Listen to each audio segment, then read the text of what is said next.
Well, we introduced the subject of partnership, and the reason for that is because the teaching that God is more than enough. When there is a passage in the scriptures that's supposed to be applying to us, but doesn't seem to be, it doesn't seem to be quite getting there. You have to ask yourself, are we missing some points? And really, the passage that my God shall supply all your needs, the equivalent of God is more than enough, of course, is in the context not only of giving and receiving, but it is in the context of partnership that Paul had with God and the Philippians had with Paul and with one another. Okay, so now you begin to understand why in any area of life, nobody can say, well, I did it by myself. Because you have to do it in partnership with whatever community you have. For example, a family will not be a successful family unless the rest of the members of the family cooperates. I don't know how many families I have with how shall I say it? Incompatible or incongruent marriages. Yeah. The wife wants to serve God, the husband doesn't want to serve God. The children wants to serve God, the parents doesn't want to serve God. So what you have is incompatibility.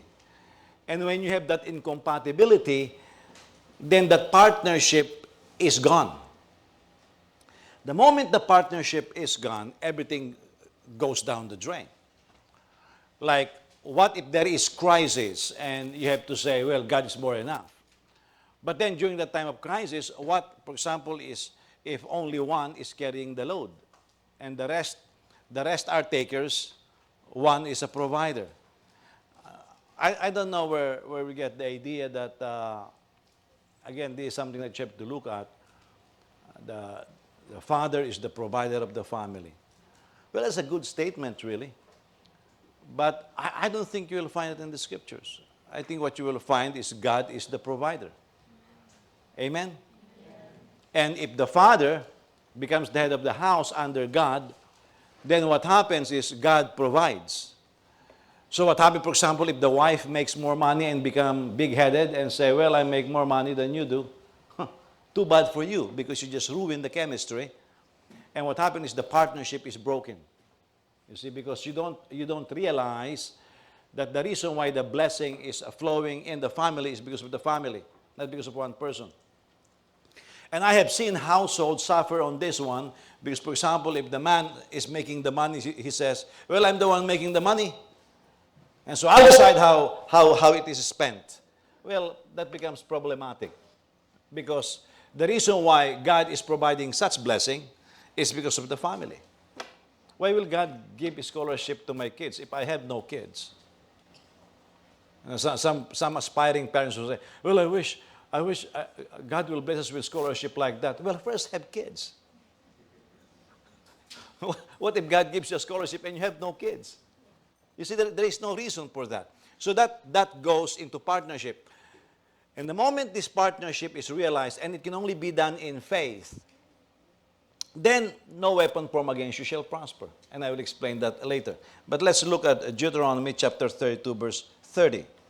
Deuteronomy 32, verse 30. How could one pursue 1,000 or two put 10,000 to flight unless the rock had sold them, unless the Lord had given them up? You see, in partnership with God, how can one chase 1,000 and two 10,000? Well, because the Lord gave them up. The Lord delivered them into your hands. How did the mighty Pharaoh got beat before the Israelis during the Exodus? Because the Lord delivered them to the hands of the Israelis. But the Jews would not have won unless God delivered it to them. So now, the victories that we have, it turned out, is not because of our own efforts, although we participated.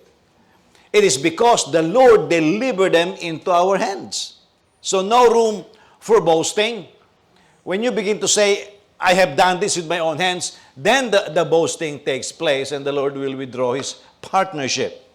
Now, Paul learned this, and his teaching on the body of Christ, unity, being one with God and with one another, seems to hint his desire to maintain his partnership with God and for the church to be able to partner with God, with him, so that they will accomplish God's purpose. Pat Robertson, when he was building the Robertson Center for Law and Justice, the building, during that time, there's a lot of lawsuits against Christians.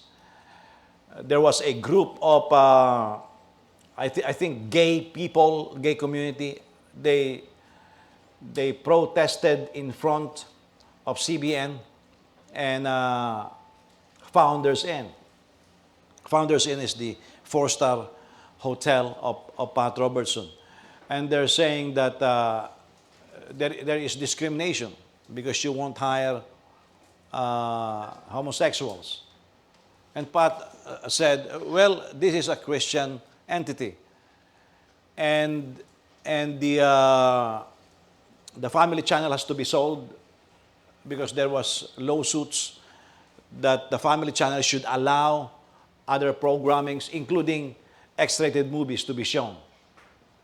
And then the Christian Coalition was about to be removed from not-for-profit organization because they say it's working for the Republican Party. And so it has to be removed from the hands of Pat Robertson. It went to his assistant. They became a self-supporting organization. And because of that, back then in the 90s, Pat realized, and he was very heavy on this, the legal battle against the church will continue to increase. Yeah. And so, he said, I will build the Center of Law and Justice, Center of Government and Justice. That is the first building in his ministry that before the groundbreaking, all the money was in. Now, how was Pat able to do that? Not because he's rich, because he doesn't have enough money to do that. Partnership. Partnership with the saints. You see, his efforts now exponentially grow. He can chase 1,000. But now he's chasing millions. He had won hundreds of millions to the Lord. Not because of his own effort, although he was the lead person, but because of partnership. Now, can you imagine some of you who are dreaming, oh, I want to have a strong family. You can't do it on your own. There's got to be partnership. You know? Got to be partnership within the whole family. So, a key element, therefore, in this kind of fruitful life or fruitful partnership should be faithfulness. Say faithfulness. That's a simple word, but it's a loaded word. So let's look at, for today, the fruitful life of Paul. And how he called himself as the last and the least of all the apostles. Okay? And yet, he was able to do a lot. He's got a band of apostles with him, a faithful band of apostles. That is his ministerial team, travels with him. You know, they minister together. You cannot be out of line. At one time, there was this young man named Mark. He decided he'll take up whenever he wants. That simple statement, he'll take up whenever he wants, that's unfaithfulness. You know. So Paul could not stop him because of free will. But then he thought, well, I have my uncle in your team, a key member of the team. So he said, I can get in anytime I want. So he tried to get in. And Paul says, who told you to get in? You see, and because of that, the faithfulness to the team of Barnabas was tested. Well, Barnabas decided to take the side of his nephew who was unfaithful. So he left Paul.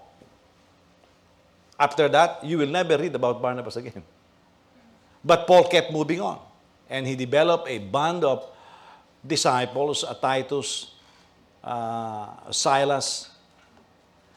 And then there was a time wherein somebody, I forgot the name, was following Paul for a while and then decided he will just rip Paul apart. tear him apart by gossip, the equivalent today by Facebook and Twitter, and all of those things. Well, Paul said, I'm going to deal with him personally when I see him. You see, because the moment you break the chemistry of partnership, you are going to ruin everything. You see. But then, if you become a solid team and everybody is faithful, one can chase 1,000 and two can chase 10,000. Now, that partnership becomes even more real as we consider the next passage that we will study this morning. Let's go to verse 21 of chapter 1. Somebody last week noticed this verse. For to me, to live is Christ and to die is gain. Do you know that verse? We just read it, so you know it now. No? That is a very wonderful passage to quote. There are certain passages that actually you cannot quote, and you should never quote. Okay? For example, if you are single, you should never talk to me about how to run a family. Just shut up. Okay? Because you're single. Well, you have your opinion. Keep your opinion to yourself. Why? Because you are not in a position to talk to me about how to raise a family. Why? You're single. You have no kids. Okay? Now, in the Philippines, it's in the Asian culture, the young people knows, it has changed a lot now, but during my time, the young people knows, the youth knows how to shut their mouth. A group of elders will be talking, you don't just walk in and interfere. Here I found a lot of young people just full of themselves. Adults are talking, they'll just butt in. And the moment they open their mouth, you see smoke coming out. I mean, it's just full of hot air. Because they don't know what they're talking about. Now, a lot of Christians have quoted this passage. And they have no right to quote this passage. I will explain to you why. Verse 22. Now, if I live on in the flesh, this means fruitful work for me. And I don't know which one I should choose. I am torn between the two. I long to depart and be with Christ, which is far better, but to remain in the flesh is more necessary for your sake. Since I am persuaded of this, I know that I will remain and continue with all of you for your progress and joy in the faith, so that because of my coming to you again, your boasting in Christ Jesus may abound. Now, verse 21 elaborates what Paul just said in the previous verse that we read last Sunday night. Verse 20, my eager expectation and hope is that I will not be ashamed about anything, but now, as always, with all courage, Christ will highly honored in my body, whether by life or by death. Now remember, there were no chapters and verses. So you read this way. Christ will be highly honored in my body, that is flesh, whether by life or by death. For me, to live is Christ, and to die is gain. So you don't separate that with chapter 2. Okay? Because, or with verse 20, with verse 21, I'm sorry. You don't separate it with verse 21. It's one letter, no verses, just one letter. Now, as I said earlier, there are certain statements in the Bible, like for example, my God shall supply all your needs according to His riches and glory. And now Christians claim that, my God shall supply all my needs. No, He won't. He won't. That is just out of context. That verse was given to the faithful Philippians, from whom out of their poverty wells up generosity. These people doesn't talk about tithes and offering. They talk about giving it all. Now, if today you're still arguing whether tithing is biblical or not, don't claim that verse. You have no right to claim that verse. This is a verse given to people that were already poor because of what's happening in the Roman world. Christians were being persecuted. They were so poor already. Paul said, I need help. They gave. So they look at each other and say, boy, we sold all the earrings and all the bracelets that we have, and whatever harvest we have, we gave some of it to Paul. And then they heard that Paul was in jail. Back in those days, an inmate is not necessarily being fed. You know, and so you have to have some friends and families who sometimes may come and give you food. And the kind of food that they eat is, I mean, they will feel rich if they are eating in an American jail. Here they are even demanding video games now in the American jail, you know. Not in those days. And so Paul wrote and said, hey, listen, I'm still ministering. I have been winning souls left and right because the guards are being chained with me. The whole household of Caesar have heard the gospel. I need some help. I could not make tents. This is what Paul is saying. Now, on the part of Paul, he was not taking advantage. I cannot make tents. I cannot earn a living. And so would you help? And the Philippians look at each other and say, whoa. By the way, he appealed to Asia Minor. Nobody gave. Nobody gave. But the Philippians, the small church, look at each other and say, we need to keep our partnership with him. And they sent. And Paul says, because of that, my God shall supply all your needs according to his riches in glory in Christ Jesus. Now you are wondering whether you will pay your tithes. Don't ever quote that verse. That's shameful. That is not for you. Unless you are being squeezed out of everything that you have. That is what that verse is for. And that becomes even more powerful, you know. And in that context, like people say, well, God, I remember who's this guy, Morris Cerullo. He was asked, Morris, can you split the Red Sea? He said, yes. Provided, he said, I am born like Moses, with parents like Moses. I was floated in the Nile, and then the Lord appeared to me in a burning bush. I'll split the Red Sea. Because you cannot just split the Red Sea. I mean, just because you want to prove it? Can you walk on water? Oh, yes. Well, provided, what? You are obeying Christ's commands in all of these things. So a group of Koreans, they were fasting, and they decided that they are full of faith. It was the time when there was a how do you call that? Bad weather, a typhoon. And so they say, because boats were not being allowed, we can walk on water. So a group of Christians walk in water. So they did. They did walk on water. But they disappeared in water also. Because again, we have to be careful in finding the context. Okay? So, historically, the trials of Paul are coming to conclusion. He naturally, now you will hear it from Paul, the guy is oozing with faith, but he naturally pray for courage to face whatever is ahead of him. Remember when he was in the boat, and the shipwreck is about to happen? He fasted first, and then Jesus appeared to him and says, fear not, Paul. None of this will die. You know, and so he told them the following morning, let's break the fast, eat. Why is it that Christ told him, do not be afraid. My strength is made perfect in your weakness. Because he was already weak.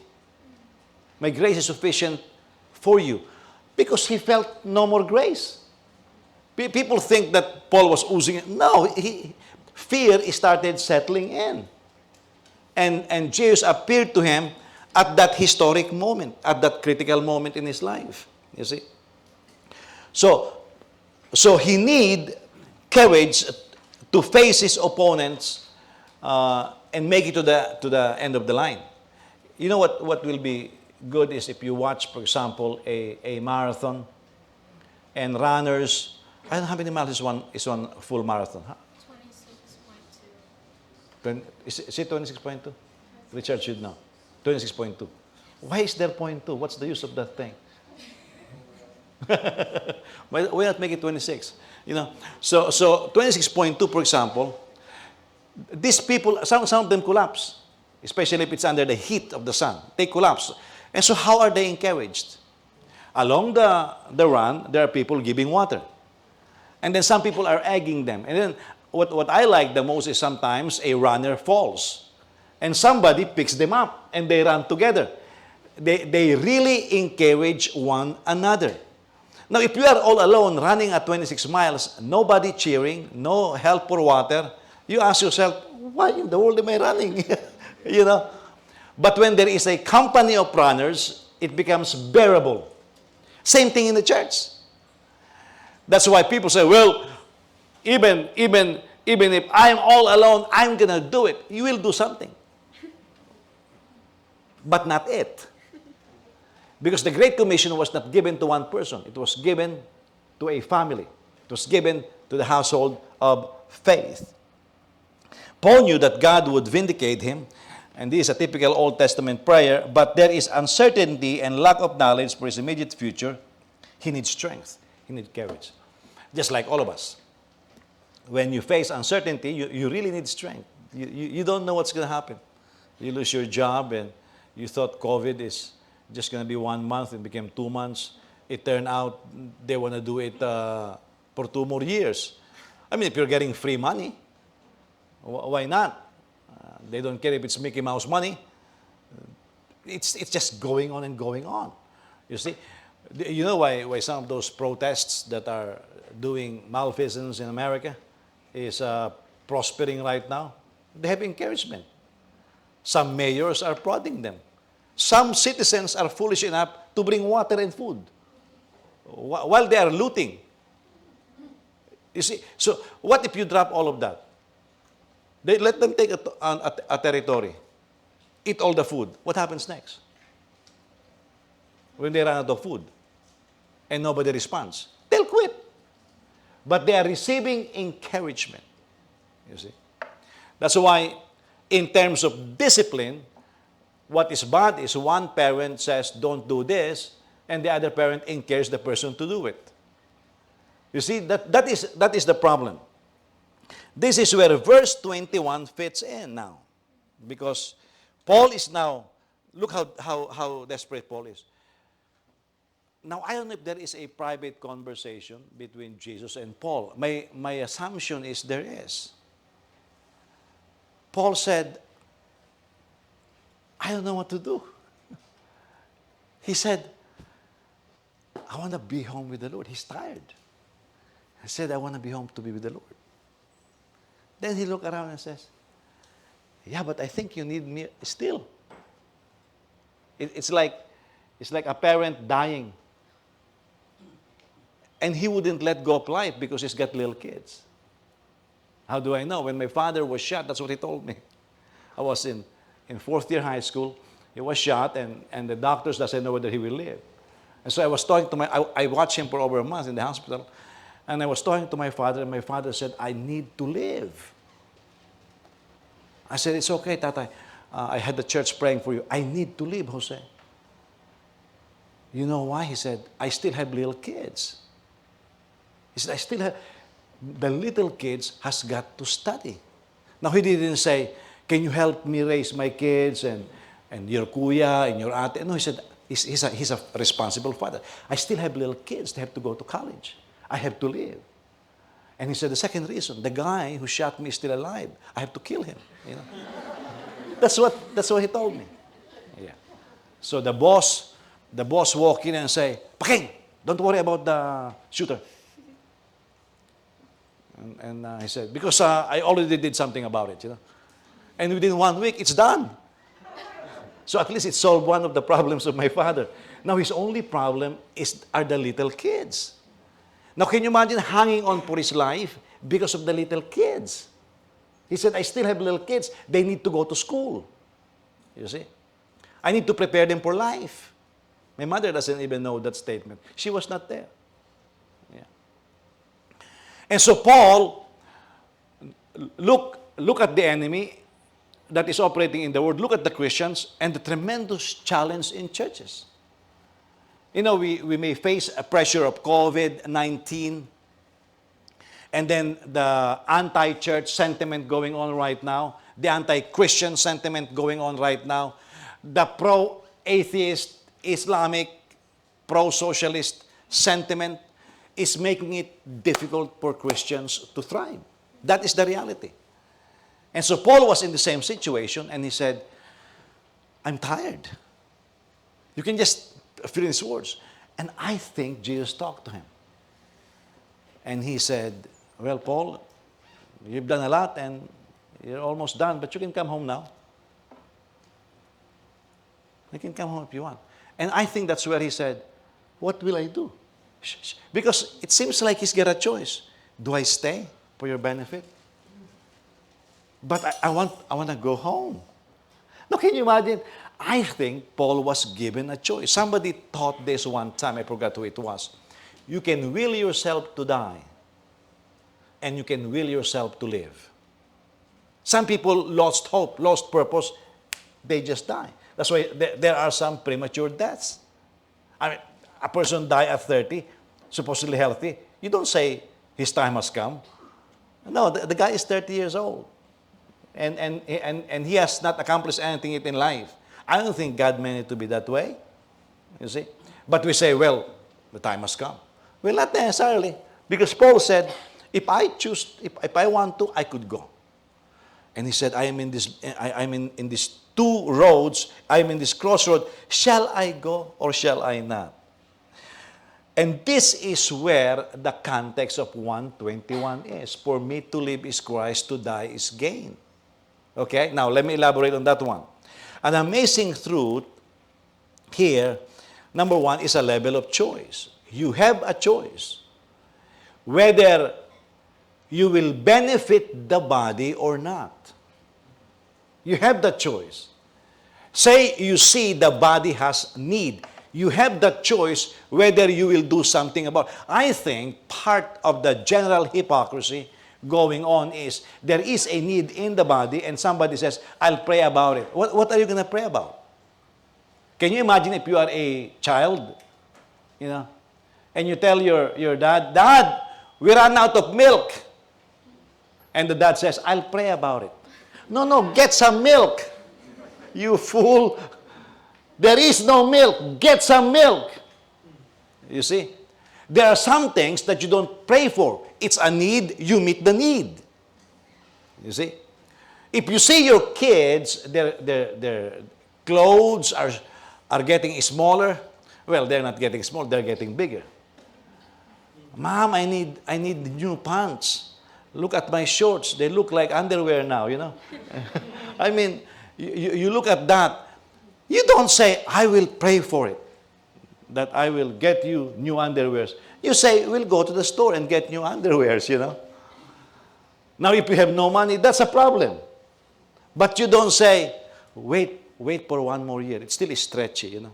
It's still not breaking. You don't do that. You just buy new ones. It's a need.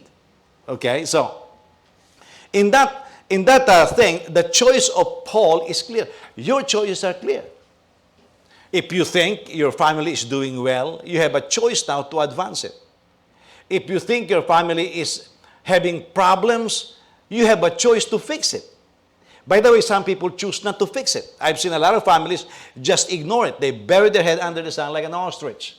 And they are praying, Lord, please solve the problem of their family. He won't do it. Because He already gave it to you. It's your family. It's not His. It's yours. Of course, you say, well, ultimately, yeah, I know, but it's given to you. Remember, before you get married, Lord, give me a wife or give me a husband. Now, God gave you one. What are you doing about it? Lord, give me kids. Now, God gave you kids. What are you doing about it? As if you never prayed. You know? So, it is your choice. You have a lot of choice. You can choose to do something about the situation. And the final decision of Paul is in verse 24. He decided to stay longer for the sake of the church. The Philippians in the immediate context. Can you imagine how the Philippians felt? Paul is telling them, you know, I can go to heaven now. Oh, but for your sake, I'm going to stay. Whoa, that's a big encouragement for the Philippians. You know, Philippians, if you don't like to read it, you can read it Philippines, you know, to the Philippians, the Filipinos. What makes it necessary for Paul to stay a bit longer? Because if you're going to stay, there has to be a reason. So what makes it necessary for Paul to stay a bit longer? Number one, Paul is meeting a need. That is what is necessary. But it is necessary for me. So one, a need.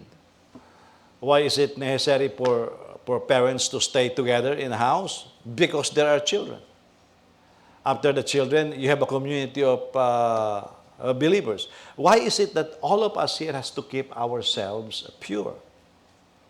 Why is it that we have to do the will of God? Because there are other people being born again. Well, I have needs. Forget your needs. You see? Now this is, look at this. I'm saying that not even in sarcasm, but in reality. Like I told you, my father told me, I need to leave because I still have kids that needs to go to school. It's a must. The reason why we have to live right, we have kids. We have kids. And they need to see an example on how to live right. They need to see how to struggle against temptation. They need to see it. And you cannot give up. Why? Because you have kids. Aside from that, you are part of a bigger family. You know, the difficulty with discipleship is this. I will teach, you can live right. And some of you are gossiping saying, it's not possible. Yeah. Some of you are saying that. I know that. Don't nod your heads. It's not possible. Well, that makes it difficult then. Because some people don't care about the other. Can you imagine, like I told you, we have a black member. He was attending our services, and one of the ex-members of the church came to him. We have a Bible school course. He attends Bible school course. And then he came to him and says, why are you always attending Pastor says teachings? Do you want to be a pastor? And the guy came to me and says, Pastor say, I don't want to be a pastor. I just want to learn. And this guy, who thought he knows everything, withstood this new believer and says, why are you attending the school? Why are you always attending the services? Why? You want to be like Pastor Jose? So what happened there? He discouraged this new believer, and he left. He said goodbye to me. He said, Pastor Jose, I don't want to leave. I love the church. I love you. I like to hear the word, but I have to leave. I said, well, that guy is not sufficient reason for you to leave. And then he told me this, I have a girlfriend. And he told me all kinds of things that his girlfriend does say to him while attending this church. That discouraged the guy. And so I asked him, what church are you going to now? He's going to the Southside Church now. I hope he stay there. That's what happened. Now, you are like that. Don't you quote, for me to live is Christ? You're not living for Christ at all.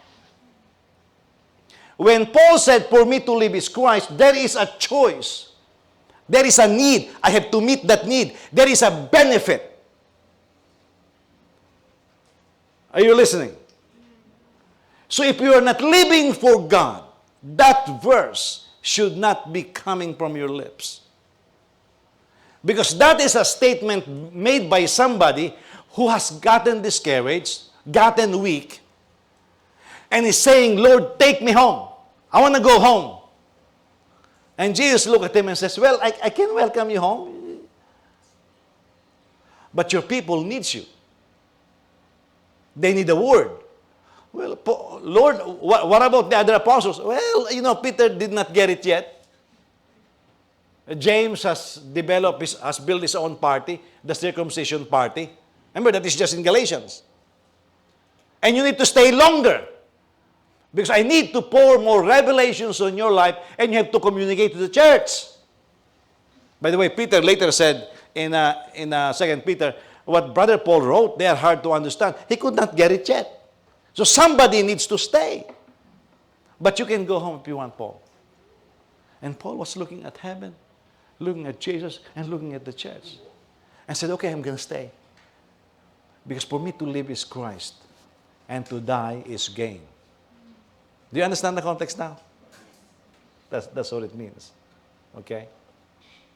So sometimes when we make selfish decisions, you cannot quote that verse. The second reason is, of course, Paul is meeting a need, necessary needs, second, for their progress in faith. Now remember in our series in Ephesians, I told you that our contribution should be in the building of the new man, the body of Christ. So that falls right into this context. But the second reason is progress in faith. Progress is a forward movement or improvement. You see? That's why it's progress. Improvement in the faith. You need to take care of some business because their faith needs to improve. You know, like for example, when parents say, "Well, my kids can do whatever they want." Well, how's their faith life? How's their faith life? Is it progressing? Can you send your kids now as missionaries to wherever they'll be going? Remember when Joseph went to Oklahoma, how I sent him out as a Lion's Heart missionary to wherever church God will take him. And he is. And I watch him progress.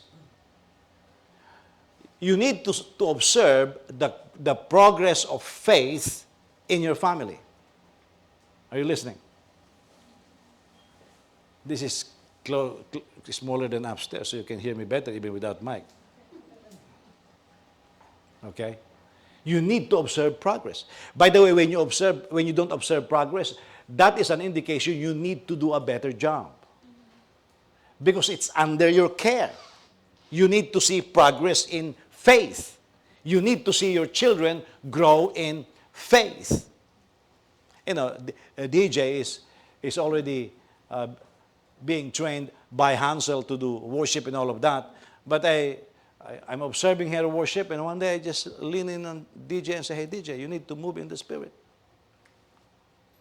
No, she's already doing well. I said, you need to use your spiritual language. Yeah. But I need her to progress. And she will be, and she did, and she will be having struggles, and I'll say, "Hey, DJ, you need to learn how to talk to God. You need to find strength in God. I need to see progress. I don't want my kids to be running to me every time they have a need." Why? Because that's an indication they stay as children. If your children keeps running to you whenever they have needs, that explains it. They are still children. But when a child doesn't run to you anymore when he has needs, and he can solve it, and he can prosper, then he had grown to be an adult. You have to see that progress. Same thing in the church. If, for example, in a little trial like COVID-19, I mean, it's not even COVID-20, you know. It's already 2020. Maybe it should be COVID-19-20. If some of you become easily discouraged and you're full of fear is fuming out of your mouth, I need to see progress. I need to keep teaching you even more. Yeah. If you lose your job and your heart sunk, then you lack faith. We need to see progress. It is important that we are discerning in these areas, because if you are not honest in observing one's progress, wow, what is the growth? For example, if you have been attending this church for the last 20 years and you still don't pay your tithes, there is no progress. I still have difficulty asking you to volunteer and be faithful. There is no progress. Now, upon observing that, then I have to say, I need to teach more. I need to encourage more. You have to be honest with that. If your child is already in 6th grade, he doesn't know 1 plus 1, you say, what happened to 1? You know? You have to wonder, what are you learning? Look, online learning because of COVID, right?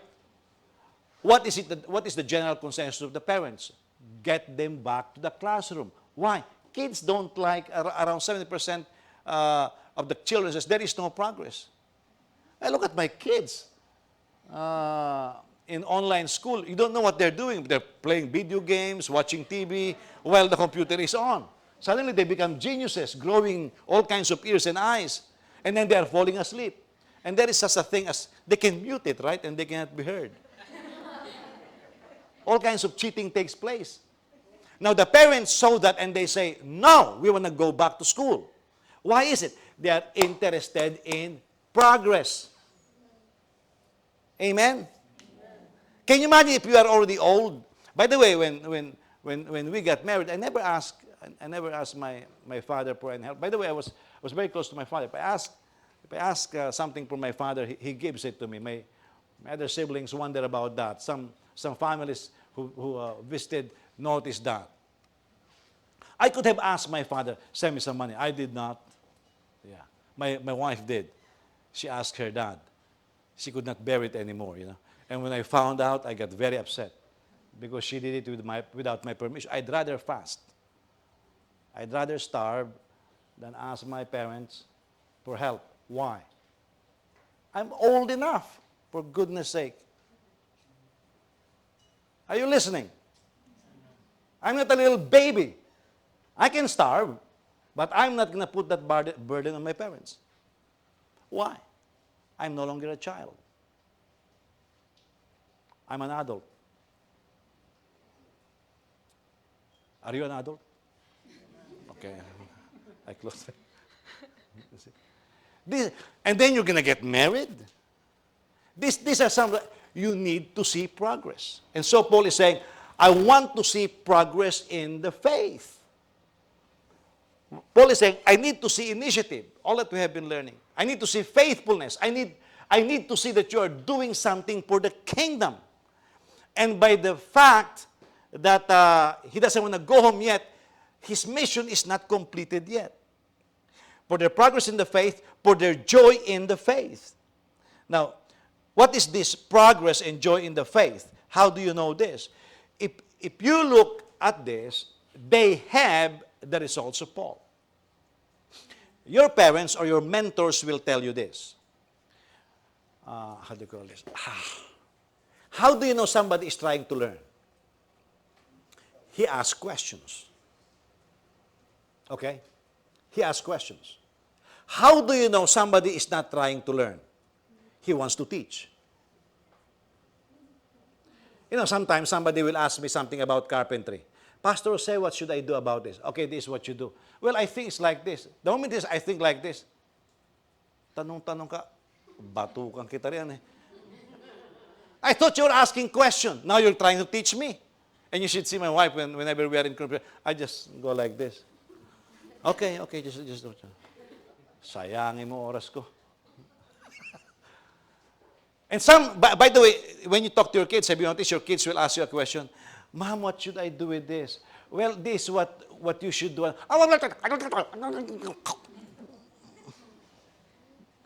Because you thought they are asking question. They are actually trying to teach you. How do you know somebody is a learner? He asks questions. He listens. Will he understand everything fully? No. But he will execute. That is what a learner is. Which, of course, is shocking to me because in the Philippines, basically, that's how it was. My teachers, at least for my part, will humiliate you if you ask stupid questions. I've noticed in America, everybody has an opinion.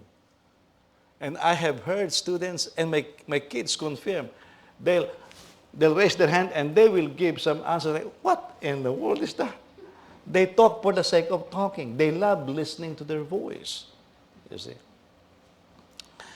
But here, the joy in the faith is results. You are seeing results. Okay. What is it, Paul is saying, that I have, that I want you to have? Because what I received from the Lord, I now pass it on to you. If Paul's prayers are being answered, your prayers should be answered. That's why I told you, if God is blessing me, you should be receiving the blessing.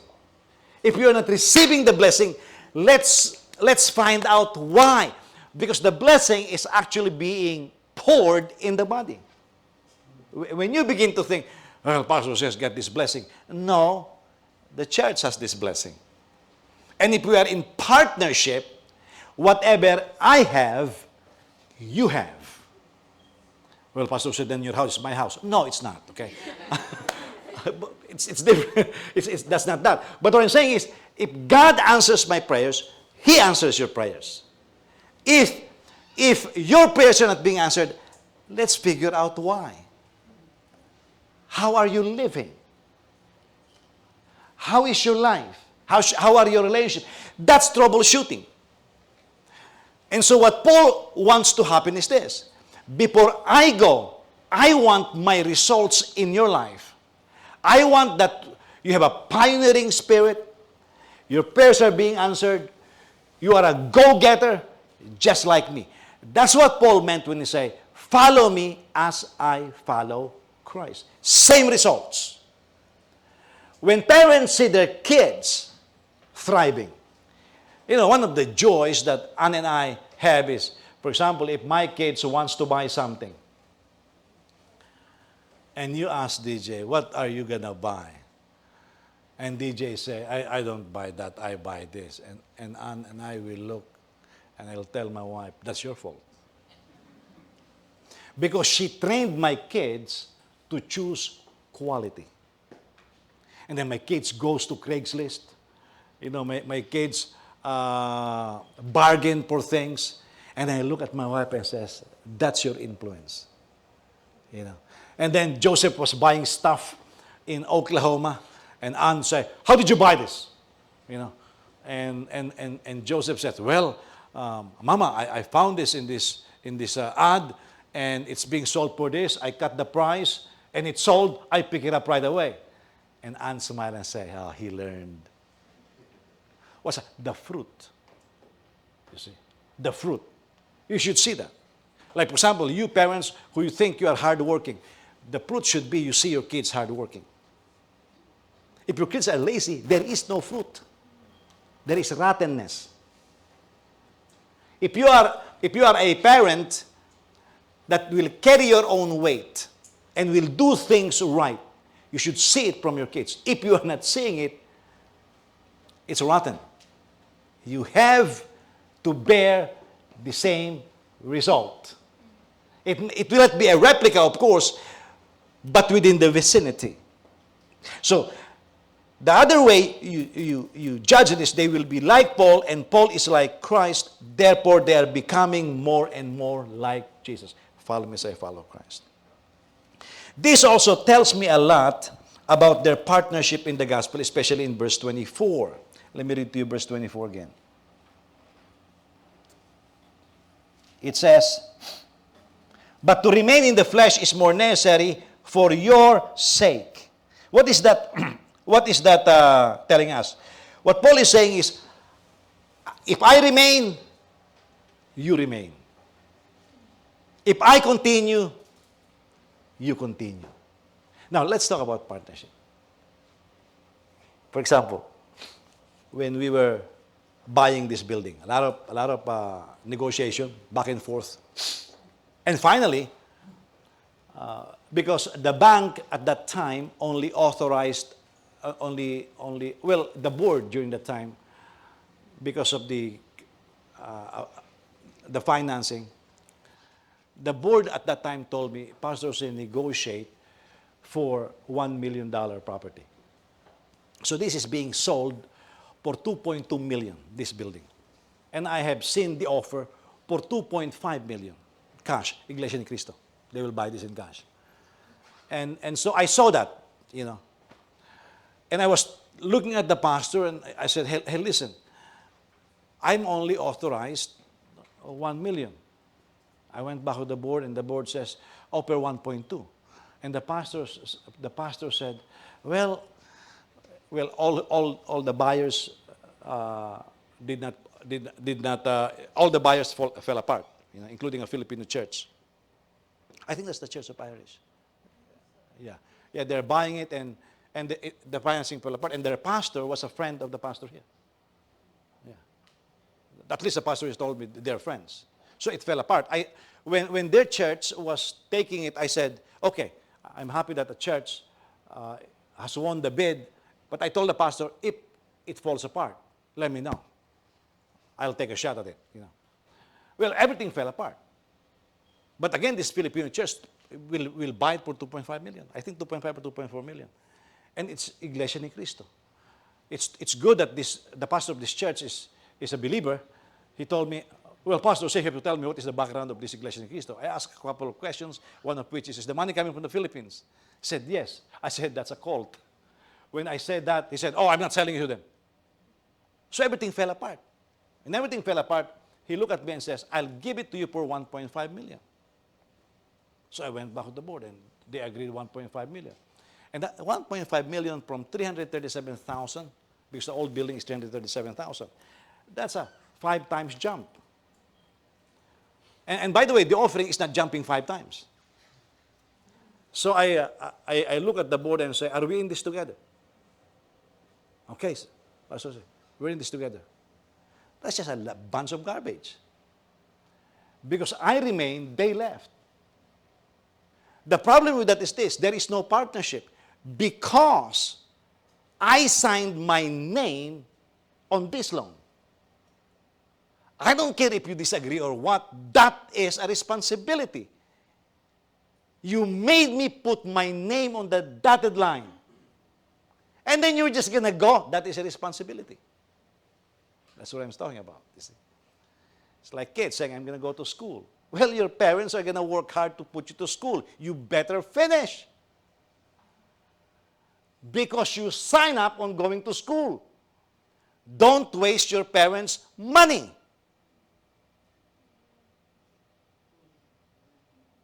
Are you listening? Why? Because that's not your money. And that is not earned growing a dollar tree on their backyard. I need $20. No, it doesn't work that way. They have to work overtime. And I don't care if you disagree with your parents. It's their sweat. It's their tears. It's their blood. Be faithful. Are you listening? That's why I don't like our kids, especially my kids, when they answer back their mother. Because that woman sacrificed her life to give birth to them. You know, when they have colds in those days, she will suck their nose just for them to be able to. I can't even do that. I'll spit on them, but I'll not do that. But my wife does that. And so when they answer back my wife, kahit tuli na kayo, tuliin ko uli yan eh. You know? Because you have seen the pain. You know? And this is what you call as partnership. You don't just walk away. Well, because I like this. Forget what you like. This is a community. This is a partner. That's the same thing with marriage. Well, you know, I thought my wife is going to be like this. I thought my husband is going to be like this. Drop that. You're married. Make it work. Are you listening? That is partnership. When you live like that, I will remain. Paul is saying, I can go to heaven. I will remain for you. You better remain. Can you imagine if Paul says, okay, Lord, I will remain. And then all the members of Philippian church left. Oops. What did I remain here for? You see? If I continue, you continue. And then, of course, the last resource, their boasting is when this happened, the boasting is now in Jesus Christ. We know that it is Jesus who make all of these things work. I told you the testimony of Rodney Brown, why his revival is laughing. Because his brother committed suicide. When he committed suicide, I think the wife is either pregnant or just gave birth to a baby. Of course, to a baby. You don't give birth to a new child. Yeah. And they are heavily in debt. And the brother could not handle it anymore. He committed suicide. And Rodney Brown says, I was in the grave site, and he said, I was very angry. He said, I'm going to talk to my brother when I see him. I'm going to rebuke him. That's what he said. How dare he commit suicide after the wife just gave birth and they are in debt. He needs to fix this first. He was very upset. And he said, in the midst of that anger, he heard the devil laughing. Yeah, he's laughing at him. And that's when he said, you're going to pay for this. That's why Rodney Brown says, that's what I believe. God gave laughter as a sign of the revival I'm leading. It's laughing at the devil. Yeah. That's what it is. That's why he said suicide is one of the most selfish acts that a person can do. Can you imagine the fatherless American, the responsible father, you tempt each other, you have sex, and somebody got pregnant, and you are so irresponsible you want to abort that baby. And then the woman decided she will keep the baby, and you abandon the woman. And all you want is sex. That's totally irresponsible. You see? You need to have this consciousness of partnership. This is not, it has never been a one-man show. Even Jesus shared himself to us. And so for something to work, it's got to be partnership. Yeah, but there are problems. Well, wherever you go, there will be problems. If you don't want any problem, go to heaven. And hopefully when you go there, you don't see Satan walking in the presence of God. Then there's another problem, you know. Okay. Now let's look at the fruitful life for the Philippians now. Okay. Philippians 1:27. Just one thing, as citizens of heaven, live your life worthy of the gospel of Christ. Then whether I come and see you or am absent, I will hear about you, that you are standing firm in one spirit, in one accord, contending together for the faith of the gospel, not being frightened in any way by your opponents. This is a sign of destruction for them, but of your salvation, and this is from God, for it has been granted to you on Christ's behalf, not only to believe in him, but also to suffer for him, since you are engaged in the same struggle that you saw I had, and now hear that I have. In the late, I think late 70s or early 80s, the premier evangelist during that time, backslid. Adultery. You know, he was caught on camera leaving a hotel, and a pastor that is an enemy of his hired some private investigators, and he was caught. He was a phenomenal singer. His earnings was close to 200. The offering the ministry is taking in is close to $200 million a year. Now this was in the 70s and early 80s. $200 million a year. That's a lot of money. Well, he was caught. He was supposedly restored in his back in ministry today. But when that happened, the sentiment is this: we do not know how many millions of people got discouraged. And I thought it was this and that. Can you imagine, for example, those who read the book of, what's that, Dating, I Kiss Dating Goodbye? Yes, whoever that guy is. So he wrote that book, and it made tons of people, I think they even have that chastity ring or something. And try to do that here, you know. And some of the people who wore the chastity ring, the ring broke, you know.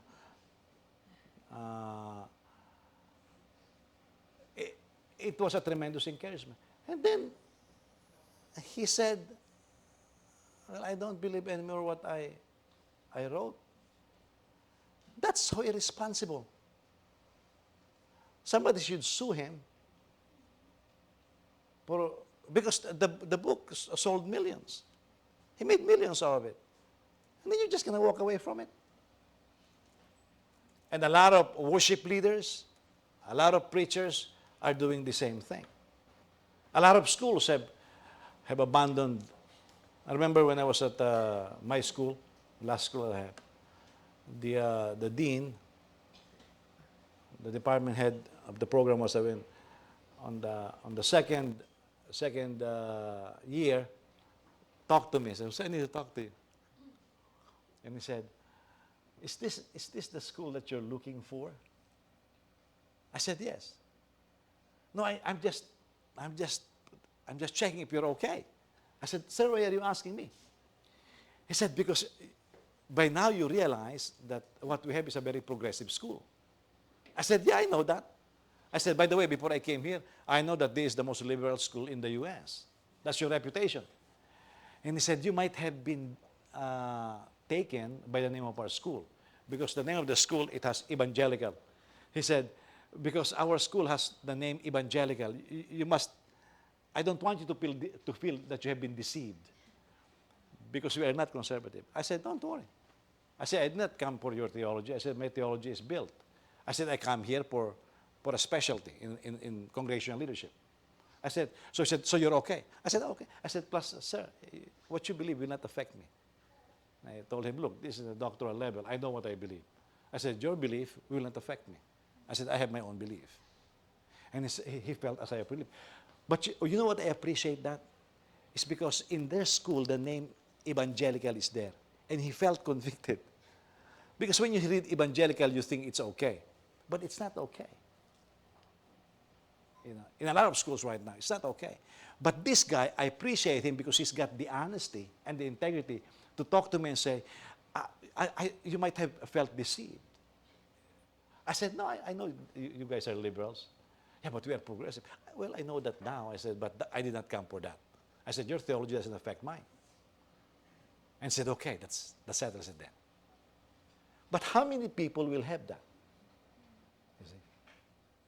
And this is what you and I has to be considering in terms of saying, I want to live a fruitful life. Now, what do you mean by that? Okay. Did I read to you Philippians 1:27 already? Yes. Okay. So, just one thing, as citizens of heaven. Did I read that already? Not yet, right? I did. I'm forgetting. Really, I read that? I don't remember. Okay. So let me read it again. Just one thing. As citizens of heaven, live your life worthy of the gospel. Citizenship of heaven, this is how you live a fruitful life. Citizenship of heaven is partnership for all believers. We have to understand we are citizens of America. We are citizens of the Philippines. Some of you are no longer citizens of the Philippines. I still am. I'm a citizen of the U.S. and I'm a citizen of the Philippines. But the most important citizenship that we have is citizenship of heaven. Paul was a Roman citizen. Some of his members were Roman citizens. Some are Jewish, you know. But he emphasized we are citizens of heaven. What I believe that Paul gives here is what it means to be a citizen of any country or kingdom. Partnership is needed to be an effective citizen. What destroys a country, what destroys a family is always from within.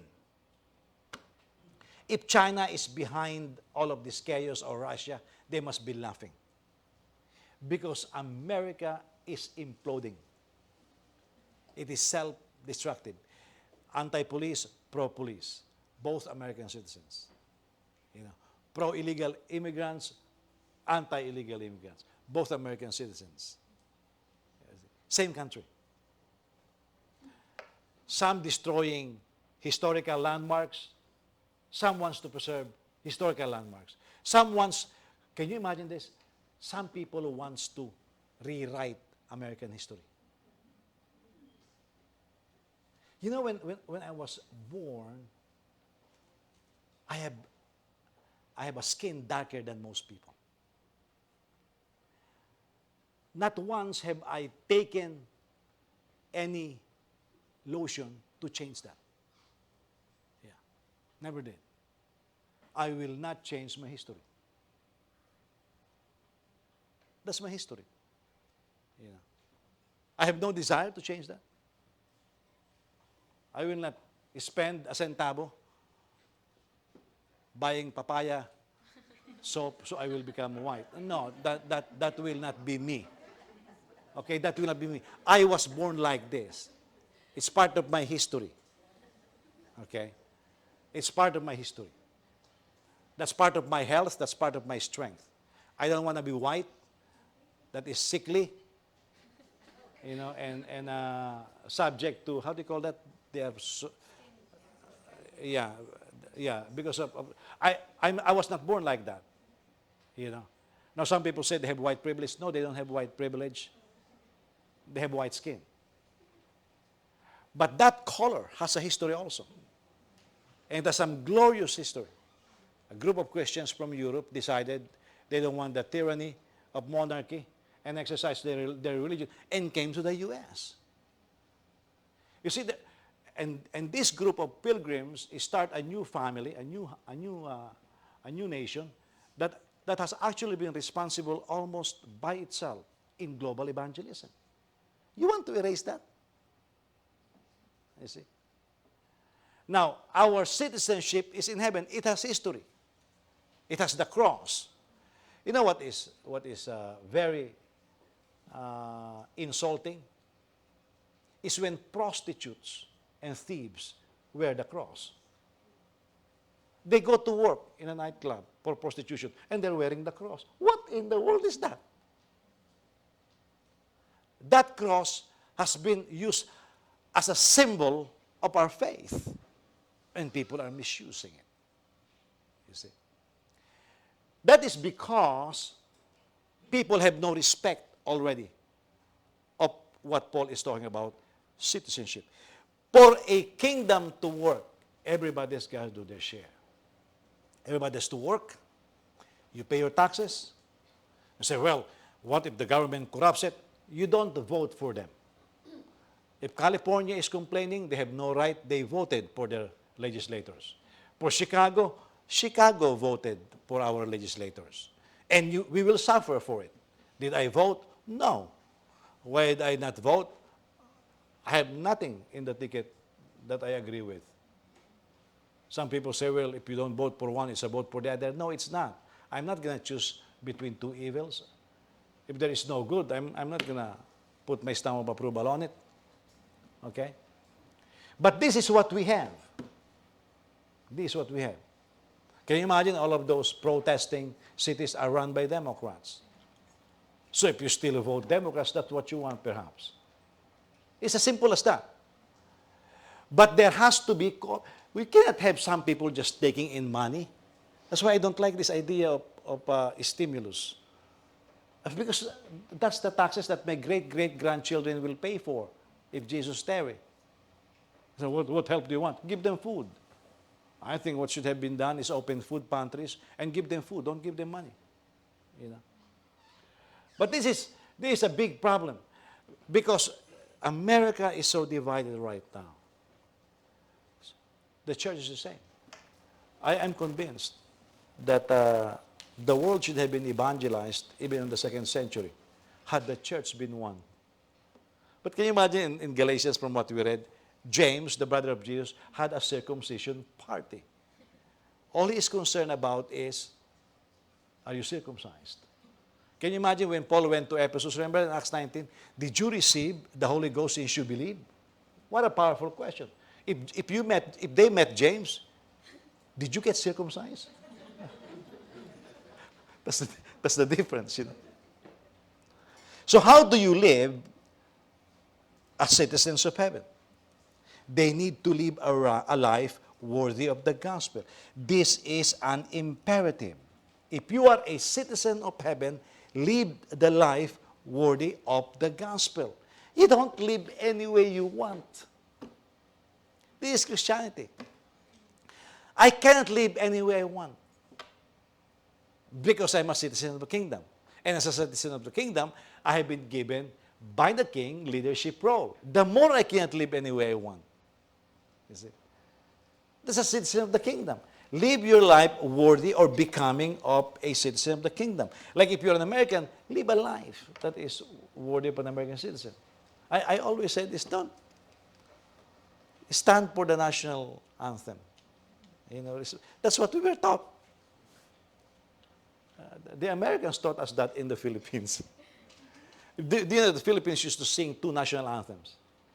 The American national anthem and then the Philippine national anthem. Because we were like Puerto Rico in those days. So we have two national anthems in those days. stand firm in one spirit. Look at this. Be in one accord.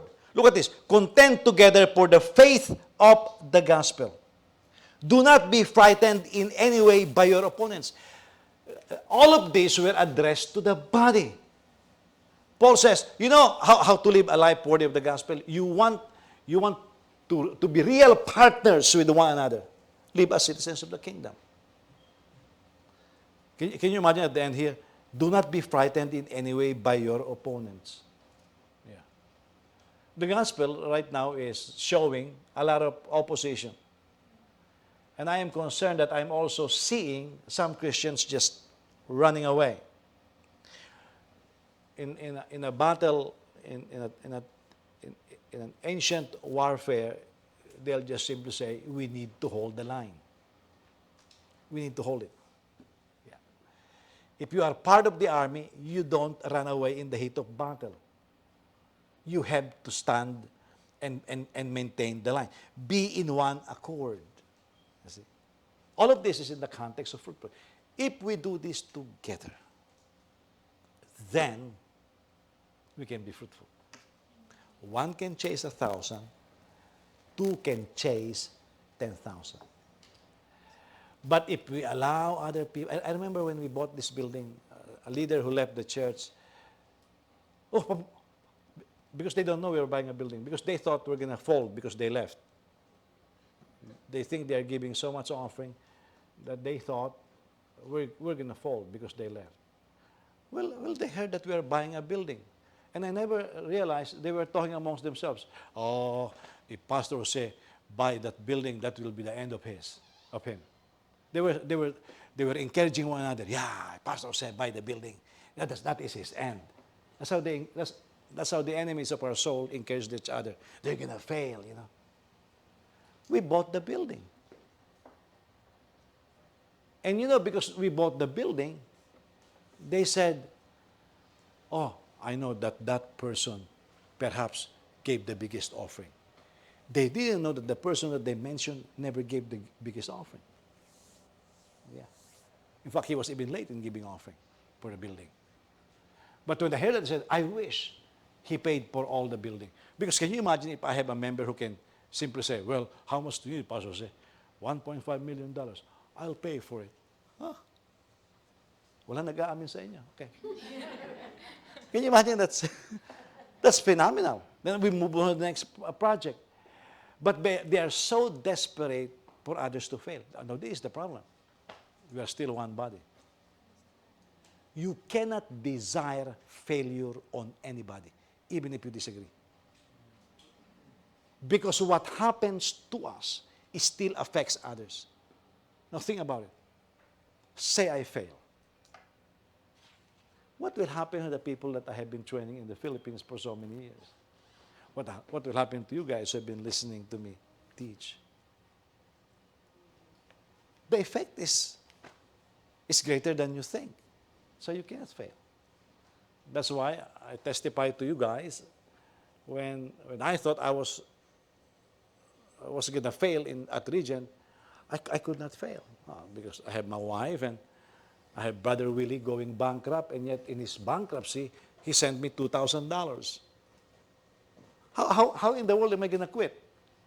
My life is now linked with other lives. I cannot quit. You see? What about those ministers who were young, struggling, and I tell them, hey, listen, by faith, you can do it. Fast, pray. And then they heard, oh, Pastor said, just quit. That's not. We are citizens of the kingdom. We cannot give up on the kingdom of God. Live a life worthy of the gospel. Okay? Well, we are out of time, so let's all stand and pray. We'll continue tonight.